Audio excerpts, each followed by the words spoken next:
হয়তো কচুরলতিটাকে অনেকেই একটু হালকা সিদ্ধ করে নেব, আমি কিন্তু একদমই সিদ্ধ করে নিচ্ছি না। কিন্তু অনেকটা তেল দিয়ে দিয়েছি, তেলেই যাতে একটু তেল বেশি হয়ে গেছে, তোমরা চাইলে একটু তেল কম দিতে পারো, অসুবিধা নেই। দিয়ে দিলাম একটু জিরের গুঁড়ো, একটু হলুদ গুঁড়ো, একটু লঙ্কার গুঁড়ো, পরিমাণ মতন লবণ।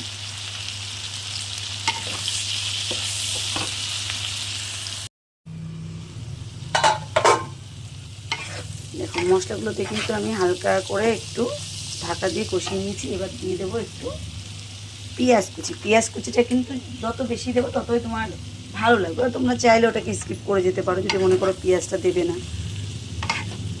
ওটাকে স্কিপ করে যেতে পারো, অসুবিধা নেই। যার যেটা ভালো লাগে সে সেভাবে রান্না করে খেতে পারো। আমি একটু পেঁয়াজ কুচিটা দিয়ে দিলাম, একটু বেশি পরিমাণে দিলাম।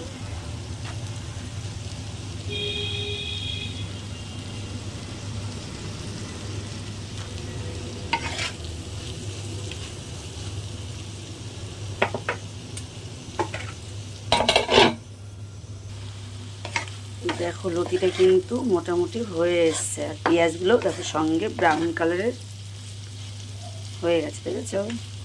একদম গোটা গোটা রয়েছে লতিগুলো, একটা কচুরলতি কিন্তু দেখো ভেঙে যায়নি, সব পুরো গোটা গোটা রয়েছে। এবার দিয়ে দেবো চিংড়ি মাছগুলোকে।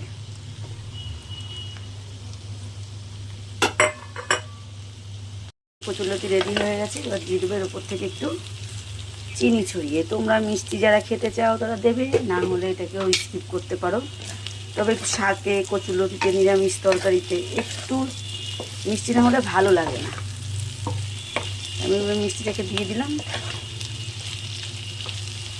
এবার আমি নামিয়ে নেব। দেখো আমি নামিয়ে নিয়েছি কচুরলতিটাকে, এটাই ফাইনাল লুক। আর রেসিপিটা কেমন লাগলো জানিও। একদম শর্ট টাইমের মধ্যে কিন্তু রেসিপিটা তৈরি হয়ে যায়। লাইক কমেন্ট শেয়ার করে পাশে থেকো। Okay bye.